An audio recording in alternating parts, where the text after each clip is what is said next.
कहानी की शुरुआत होती है जॉनी नाम के एक मैकेनिक से, जो अपना दिन एक छोटी सी कार शॉप में काम करके गुजारता था। फिर एक दिन उसकी गर्लफ्रेंड बेथ उसके पास आई और उसे वो खबर दी जिससे जॉनी काफी समय से डर रहा था। बेथ ने कहा कि मैं तुमसे ब्रेकअप करना चाहती हूँ। उसे कोई ऐसा चाहिए जो सारी उम्र उसके साथ रहने का भरोसा दे। और जॉनी हमेशा इन सब बातों से बचता रहता है। सच ये था कि जॉनी शादी से बहुत ज्यादा डरता था। असल में वो अपने पिता के बिना बड़ा हुआ था और उसे लगता था उसके पिता ने उसे और उसकी माँ को जानबूझकर छोड़ दिया। इस डर ने उसके मन में घर कर लिया था और ये डर उसे रोक रहा था अपना खुद का परिवार बनाने से। मगर अब तो बेथ भी इंतजार करते करते थक गई थी। उसने इस ब्रेकअप की पूरी वजह जॉनी के ऊपर मर दी, लेकिन अंदर ही अंदर वो इसलिए जा रही थी क्योंकि उसे लगता था कि जॉनी का कुछ नहीं होने वाला, वो गरीब ही मरेगा। बेथ के जाने से जॉनी को दुख तो बहुत हुआ, पर उसने फैसला किया कि मैं बस अपनी माँ का ख्याल रखूंगा और अपनी मामूली सी जिंदगी में खुश रहूंगा। उस रात जॉनी एक बार में गया जहाँ वो अक्सर अपने दोस्तों के साथ वक्त गुजारता था।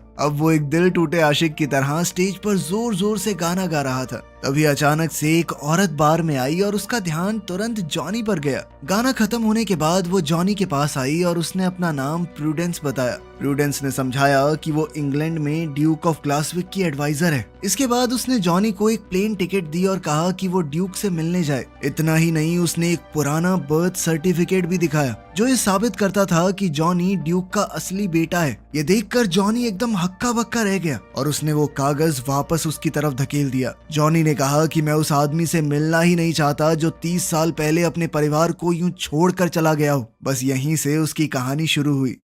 अगली सुबह जॉनी सीधा अपनी माँ डॉटी से मिलने गया और सच जानने की मांग की। जब उसकी माँ समझ गई कि इसे बहुत कुछ पता चल चुका है, अब मैं बात नहीं छुपा पाऊंगी, तो आखिरकार उसने अपनी कहानी सुनाई। उसने जॉनी को उसके पिता के बारे में बताया। जब जॉनी की माँ और ग्लासविक का ड्यूक विलियम जवान थे, तब दोनों मिले और उन्हें एक दूसरे से प्यार हो गया। मगर जब विलियम के परिवार ने उनकी शादी को अपनाने से मना कर दिया तो दोनों भाग गए। विलियम ने जॉनी की माँ से वादा किया था कि वो सब कुछ छोड़कर उसके साथ रहेगा, लेकिन उसके ताकतवर परिवार के दबाव ने आखिरकार उसे वापस खींच ही लिया। इस सब से डॉटी का दिल टूट गया और उसने शादी कैंसिल कर दी। लेकिन कुछ समय बाद ही उसे पता चला कि वो प्रेग्नेंट है। उसने विलियम को बच्चे के बारे में बताने के लिए उससे बात करने की कोशिश की थी। उसे बहुत सी चिट्ठियां भेजी, लेकिन कभी कोई जवाब नहीं मिला। ये समझकर कि विलियम उसे भूल चुका है, उसने फैसला किया कि वो अपने बेटे को अकेले पालेगी। अब उसने जॉनी से कहा कि जाओ विलियम से मिलो, ताकि तुम अपने उस पिता को जान सको जिससे कभी मिल नहीं पाए।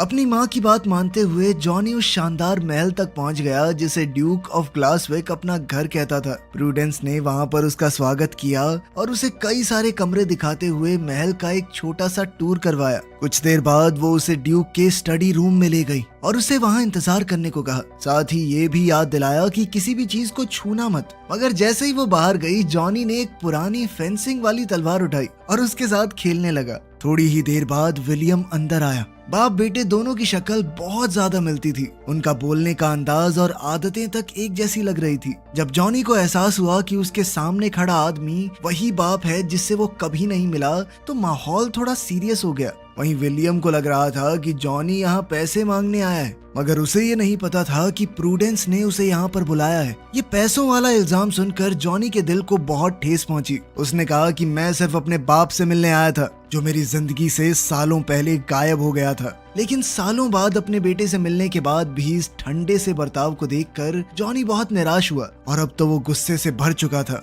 जॉनी के जाने से पहले विलियम ने उससे डॉटी के बारे में पूछा। तब जॉनी ने बताया कि मेरी माँ सिंगर बनना चाहती थी, शायद आपको बताया होगा उन्होंने, लेकिन बन नहीं पाई क्योंकि मुझे पालना भी तो था। वो इंतजार नहीं कर सकती थी कि कब उन्हें बड़ा ब्रेक मिले। नॉर्मल छोटी मोटी नौकरियां करनी पड़ी। जॉनी अब अपने पिता से काफी नाराज था, इसीलिए उसने वहां से निकलने का फैसला किया। लेकिन प्रूडेंस ने उसे रोकने की कोशिश की। उसने उसे याद दिलाया कि तुम एक शाही परिवार के बेटे हो, तुम अपने पिता के अकेले वारिस हो, तुम्हें ही आगे चलकर ग्लासविक का ड्यूक बनना है। लेकिन जॉनी ने विलियम के बारे में कहा कि मैं इस आदमी के साथ तो बिल्कुल नहीं रहना चाहता। प्रूडेंस ने उससे पूछा, अच्छा ये तो बताओ तुम जाओगे कहाँ पर? जिस पर जॉनी ने चिढ़कर कहा कि रुक जाऊंगा किसी होटल में, क्या हो गया?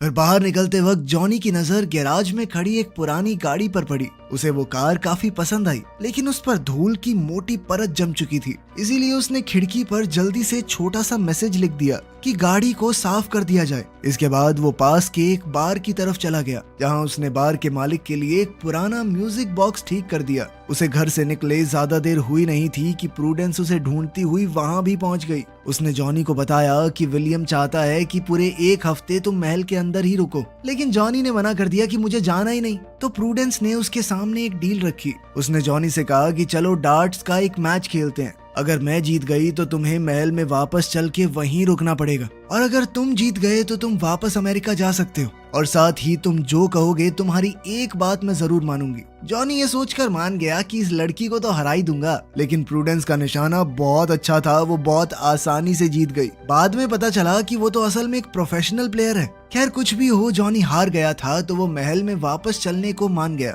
उसे उसका कमरा दिखाने के बाद प्रूडेंस सिटिंग एरिया में आराम से बैठ गई और जॉनी की सोशल मीडिया पोस्ट्स को देखने लगी। उसी वक्त एनी नाम की एक नौकरानी अंदर आई और उसने प्रूडेंस को जॉनी और उसकी माँ की फोटोज देखते हुए मुस्कुराते पकड़ लिया। एनी ने तुरंत मजाक में कहा कि क्या बात है, लड़का पसंद आ गया क्या? लेकिन प्रूडेंस ने जल्दी से कहा कि नहीं नहीं, ऐसा कुछ नहीं है। फिर अगली सुबह जब प्रूडेंस जॉनी के कमरे में गई तो उसे एक पुराना फोनोग्राफ ठीक करते हुए पाया, जो कई सालों से काम नहीं कर रहा था। थोड़ी देर बाद वो उसे साइकिल पर घुमाने ले गई ताकि जॉनी ड्यूक की जमीन जायदाद को अच्छी तरह देख सके। उसने बताया कि ड्यूक ऑफ ग्लासविक के नाम पर लगभग 42,000 एकड़ है। इसमें ज्यादातर जमीन खेती की थी। उनकी जमीन पर एक प्राइवेट चर्च भी था और साथ ही परिवार के शाही सदस्यों को दफनाने के लिए एक खास जगह भी। प्रूडेंस ने यह भी बताया कि विलियम के पिता ने परिवार की आखिरी बची हुई दौलत खर्च कर दी थी और साथ ही बहुत बड़ा कर्ज छोड़ दिया था। इसके बाद प्रूडेंस जॉनी को एक फार्म पर लेकर गई, जहां उसका स्वागत फिंची नाम के एक बुजुर्ग आदमी ने किया। जॉनी की नजर तुरंत एक टूटी हुई ग्राइंडिंग मशीन पर पड़ी, जो लगभग 10 सालों से बेकार पड़ी थी। जब उसने पास पड़े चुकंदर के ढेर के बारे में पूछा तो फिंची ने बताया कि आजकल चुकंदर से ज्यादा मुनाफा नहीं होता। उसने ये भी बताया कि तुम्हारे पिता विलियम बहुत ही अच्छे हैं। उसने कभी भी उन किसानों से रेंट नहीं लिया जो ड्यूक की जमीन पर काम करते थे। फार्म घूमने के बाद जब वो वापस महल लौट रहे थे तो प्रूडेंस ने जॉनी की मुलाकात उसके कजन एलिस्टर से करवाई। अगर विलियम का कोई बच्चा नहीं होता तो वही अगला ड्यूक बनने वाला था। फिर खेतों के बीच घूमते हुए प्रूडेंस ने जॉनी से कहा कि एक बार ड्यूक बनने के बारे में जरूर सोचना। मैं बिल्कुल नहीं चाहती कि एलिस्टर उस गद्दी पर बैठे। फिर उसने जॉनी को खुलकर अपनी कहानी बताई। उसके माँ बाप कई सालों तक ड्यूक के परिवार के लिए काम करते थे, इसीलिए वो महल में ही बड़ी हुई थी। जब वो सिर्फ 8 साल की थी तो उसके माँ बाप एक एक्सीडेंट में मारे गए। उस वक्त मुझे विलियम ने अपने पास रख लिया और बिल्कुल अपनी बेटी की तरह पाला।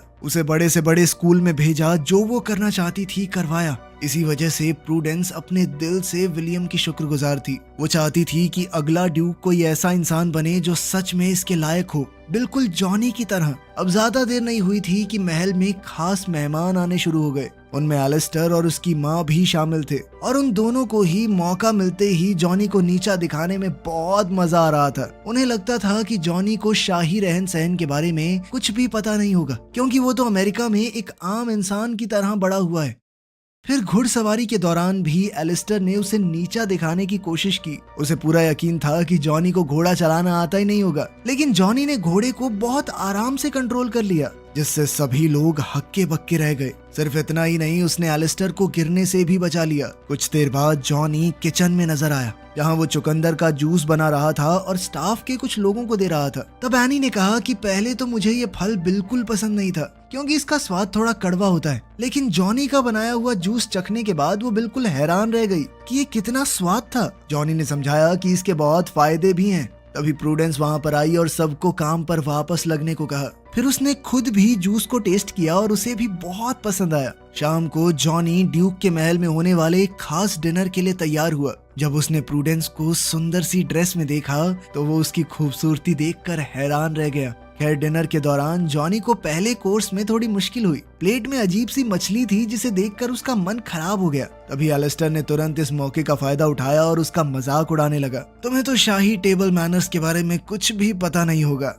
कोई बात नहीं, मैं बाद में सिखा दूंगा अगर तुम्हें चाहिए तो। लेकिन जॉनी ने उस पर बिल्कुल ध्यान नहीं दिया। उसने तुरंत एक चुटकुला सुनाया जिससे टेबल पर बैठे मेहमान हंस पड़े। इससे साफ हो गया कि वो एलिस्टर और उसकी माँ से डरने वाला नहीं है। उनकी हर फालतू बात का उसके पास और भी बढ़िया जवाब था। डिनर के आखिर में एलिस्टर खड़ा हुआ और उसने बड़े गर्व से कहा कि मैं अगला ड्यूक होने में बहुत गर्व महसूस करता हूँ। लेकिन उसी वक्त जॉनी भी अपनी सीट पर खड़ा हो गया और उसने सबको हैरान करते हुए कह दिया कि तुम नहीं, अगला ड्यूक मैं बनूंगा, मैं संभालूंगा अपने पिता की गद्दी को। उसी पल कमरे का माहौल तुरंत बदल गया। प्रूडेंस खुशी से चमक उठी और विलियम भी बहुत खुश नजर आया, क्योंकि वो तो हमेशा से चाहता था कि उसका बेटा ही उसकी जगह संभाले। फिर विलियम ने सबके सामने कबूल किया कि जॉनी उसका बेटा है और वही ग्लासविक का अगला ड्यूक बनेगा। ये सुनते ही एलिस्टर और उसकी माँ गुस्से से भड़क उठे। वो बाद में विलियम से अकेले बात करने पहुंचे, लेकिन विलियम अपनी बात पर टिका रहा। उसने कहा कि जॉनी मेरा असली बेटा है, अगर वो ड्यूक बनना चाहता है तो ये उसका हक है। उधर जॉनी और प्रूडेंस एक बार में गए अपने दोस्तों के साथ इस बात का जश्न मनाने। उस रात देर तक जॉनी को नींद नहीं आई, इसीलिए वो गैराज में चला गया और उस पुरानी कार पर काम करने लगा। फिर थोड़ी देर बाद विलियम भी वहां आ गया और जॉनी से पूछा कि तुम ड्यूक क्यों बनना चाहते हो। साथ ही उसने ये भी माना कि जब मैं ड्यूक बना था तो मुझे भी नहीं पता था मैं क्या कर रहा हूँ। खैर, यूं ही बातचीत करते हुए वो गाड़ी को ठीक करते रहे और धीरे धीरे एक दूसरे को थोड़ा बेहतर समझने लगे। फिर अगले दिन प्रूडेंस ने जॉनी को डांस सिखाना शुरू किया। वो एक आने वाले फंक्शन की तैयारी कर रहे थे। उस मौके पर इंग्लैंड के कई शाही परिवारों के लोग वहां आने वाले थे। प्रूडेंस चाहती थी कि जॉनी उनके सामने बिल्कुल भी कम न लगे। डांस लेसन के दौरान अचानक से एनी वहां आ गई और उसने जॉनी और प्रूडेंस का शुक्रिया अदा किया, क्योंकि उन्होंने उसके बॉयफ्रेंड को भी फंक्शन में आने का न्योता दिया था। जल्द ही प्रूडेंस को पता चला कि जॉनी ने फिंची और उन किसानों को भी न्योता दिया था जो सालों से इस जमीन पर काम कर रहे हैं। ये सब सुनकर प्रूडेंस थोड़ी इमोशनल हो गई, खास करके इस बात को देखकर कि जॉनी को यहाँ आए कितना ही वक्त हुआ है, फिर भी उसे यहाँ पर काम करने वाले सभी लोगों का ख्याल है। अब जल्द ही उनकी प्रैक्टिस के दौरान माहौल थोड़ा रोमांटिक हो गया। जॉनी और प्रूडेंस एक दूसरे के काफी करीब आ गए और ऐसा लग रहा था मानो दोनों एक दूसरे को बस चूमने ही वाले हैं। लेकिन तभी एनी और कुछ स्टाफ मेंबर्स ने उन्हें देख लिया और दोनों वहीं रुक गए। खैर, फिर जॉनी दोबारा से गैराज में उस पुरानी कार पर काम करने चला गया और विलियम भी उसकी मदद करने लगा। बाद में जब वो इंजन को थोड़ा सेट कर रहे थे तब विलियम ने अपने बीते हुए कल के बारे में खुलकर बात की। उसने बताया कि मुझे कभी भी तुम्हारी माँ के खत मिले ही नहीं और मुझे बिल्कुल भी पता नहीं था कि मेरा एक बेटा भी है। उसने ये भी बताया कि मैंने तुम्हारी माँ को कई बार खत लिखे थे, लेकिन कभी कोई जवाब नहीं मिला। आखिर में मैंने मान लिया कि शायद डॉटी अपनी जिंदगी में आगे बढ़ गई है। तब जॉनी ने बताया कि माँ को भी आपका कोई खत नहीं मिला। तब उन्हें समझ में आया कि किसी ने जानबूझकर उन लोगों को अलग रखा था। खैर, अब जॉनी ने विलियम से कहा कि एक बार इंजन को शुरू करके देखिए। जैसे ही विलियम ने चाबी घुमाई तो वो पुरानी गाड़ी जोर से दहाड़ती हुई शुरू हो गई। उसी पल दोनों की आंखों में खुशी चमक उठी और वो बच्चों की तरह हंसने लगे। वहीं दूसरी ओर एलिस्टर चुपके से विलियम के स्टडी रूम में घुस गया और वहां उसने जॉनी का बर्थ सर्टिफिकेट ढूंढ निकाला। उसे देखते ही वो मुस्कुराया, मानो उसके दिमाग में कोई नई साजिश चल रही हो। अगले दिन जॉनी विलियम को उसी पुरानी गाड़ी में ड्राइव पर ले गया। अब वो गाड़ी धुलने और पॉलिश होने के बाद बिल्कुल नए जैसी चमक रही थी। वहीं प्रूडेंस और बटलर दूर से खड़े होकर ये सब कुछ देख रहे थे और बाप बेटे को इतना करीब आते देखने की उन्हें बहुत खुशी थी। फिर वो लोग फार्म पर गए जहां जॉनी ने वो ग्राइंडिंग मशीन भी ठीक कर दी थी जो सालों से खराब पड़ी थी। अब फिंची और बाकी किसान उस मशीन का इस्तेमाल करके ताज़ा जूस बना रहे थे, जिसे बेचकर उनकी अच्छी खासी कमाई भी हो रही थी। विलियम ये सब देखकर बहुत खुश हुआ और उसने तुरंत सबको जश्न में शामिल होने का न्योता दिया। लेकिन जब वो वापस महल लौटे तो एलिस्टर और उसकी माँ पहले से वहाँ उनका इंतजार कर रहे थे। तब उन्होंने एक खतरनाक खुलासा किया। उन्होंने बताया कि जॉनी का जन्म विलियम और डॉटी की शादी खत्म होने के बाद हुआ था। इसका मतलब ये था कि कानून के हिसाब से जॉनी को नाजायज औलाद माना जाएगा और वो कानूनी तौर पर ड्यूक नहीं बन सकता। ये बात सुनकर विलियम और जॉनी दोनों के पैरों तले जमीन खिसक गई, लेकिन उस वक्त उनके पास कहने को कुछ भी नहीं था। जॉनी का दिल पूरी तरह से टूट चुका था, लेकिन फिर भी वो इस बात से खुश था कि कम से कम उसे अपने पिता को जानने का मौका तो मिला। अब उसका वहाँ कुछ काम तो था नहीं, तो उसने जाने का फैसला किया। जबकि प्रूडेंस बार बार उसे रुकने के लिए कह रही थी। इस पर जॉनी ने कहा कि वो कभी भी उस जगह का हिस्सा था ही नहीं और फिर वो वहां से चल दिया। अब जॉनी सीधा उस बार में पहुंचा जहां सब लोग पहले ही ये खबर सुन चुके थे। सब लोग बहुत उदास थे। उन्होंने फैसला किया कि जॉनी के बिना वो बिल्कुल भी उस जश्न में जाएंगे ही नहीं। उधर एनी और महल का स्टाफ भी बिल्कुल ऐसा ही महसूस कर रहा था। अब जॉनी को सपोर्ट करते हुए उन्होंने भी इवेंट में ना जाने का फैसला ले लिया। उधर अपने ऑफिस में प्रूडेंस दोबारा से जॉनी का बर्थ सर्टिफिकेट देख रही थी। तभी उसकी नजर एक खास डिटेल पर पड़ी। जैसे ही उसे समझ आया कि इसका मतलब क्या है, वो तुरंत जॉनी को ढूंढने के लिए भाग पड़ी और उससे कहा कि रुक जाओ। उसने जॉनी से कहा कि डांस में जरूर आना, बस मेरी खातिर। फिर इवेंट शुरू होने से पहले विलियम ने मेहमानों का स्वागत किया, लेकिन तभी वो एकदम हैरान रह गया जब उसे डॉटी वहां पर आती हुई नजर आई। उसकी खुशी छुपाए नहीं छुप रही थी और वो तुरंत उसे अंदर ले गया ताकि सबसे मिलवा सके। फिर थोड़ी देर बाद जॉनी भी प्रूडेंस और अपने दोस्तों के साथ डांस में आ गया। इधर एलिस्टर और उसकी माँ ये सब देखकर बुरी तरह चिढ़ रहे थे, क्योंकि ये सब उन्हें बिल्कुल पसंद नहीं आ रहा था। उनके हिसाब से मामूली लोग शाही जश्न में क्या कर रहे हैं, क्या काम है इनका यहाँ पे। इसी भीड़ में जॉनी ने अचानक से अपनी माँ को देखा। वो पूरी तरह चौंक गया, क्योंकि उसे तो पता भी नहीं था उसकी माँ यहाँ आने वाली है। तभी डॉटी ने उसे गले लगा लिया और बताया कि विलियम ने उसे पहले ही प्लेन टिकट भेज दी थी और साथ ही इस मौके पर यहाँ आने के लिए इनवाइट भी किया था। फिर विलियम सभी मेहमानों के सामने आगे बढ़ा और सालों से दिल में दबाए हुए अपने जज्बात खुलकर कह दिए। उसने बताया कि सिर्फ एक हफ्ते में मेरी जिंदगी पूरी तरह बदल गई है। उसके बेटे की वजह से उसकी पुरानी यादें ताजा हो गई और अब उसे लगता है कि शायद वो अपनी जिंदगी को दोबारा पा सकता है, जिसे उसने सालों पहले खो दिया था। फिर उसने सबके सामने ऐलान किया कि जॉनी उसका अगला वारिस होगा। ये सुनते ही एलिस्टर तुरंत कूद पड़ा और इस फैसले का विरोध करने लगा। उसने जोर देकर कहा कि जॉनी नाजायज औलाद है, वो नहीं बन सकता ड्यूक। तभी अचानक प्रूडेंस बीच में आ गई और सच्चाई का खुलासा किया। उसने बताया कि शादी को रद्द करने वाले कागजों पर जो विलियम के दस्तखत हैं वो नकली हैं। ये बात बहुत आसानी से साबित की जा सकती है जब उस सिग्नेचर को विलियम की असली हैंडराइटिंग से कंपेयर किया जाए। विलियम अपने बाएं हाथ से लिखता है और उसका साइन करने का तरीका इतना अलग है कि किसी के लिए भी नकल कर पाना बहुत मुश्किल है। ये सब सुनकर एलिस्टर बिल्कुल घबरा गया